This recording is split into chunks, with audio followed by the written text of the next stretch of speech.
Hello everyone, Matthew Simmons here from SimmonsEssentials. I want to bring you another original design, another Shakespearean play. This is the Coriolanus knot. Let's go ahead and get started.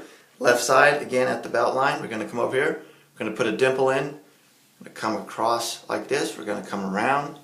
Then we're going to go once, around like that. Then we're going to kind of stagger it down a little bit, and then twice like that. We're going to come over.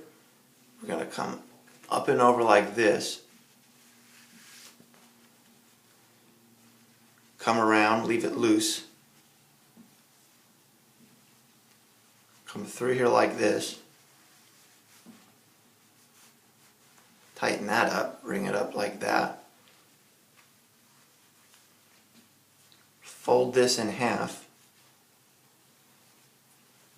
Bring this over and it'll carry this with it. So bring it over like so. Come up and over like this. Then we're going to come open this up. This is still folded in half, and we're going to push this through here like this. And then we're going to leave it like that. I'm going to put my collar down. We're not done with it yet. I just want to put my collar down, show you that it's going to kind of stick up like that.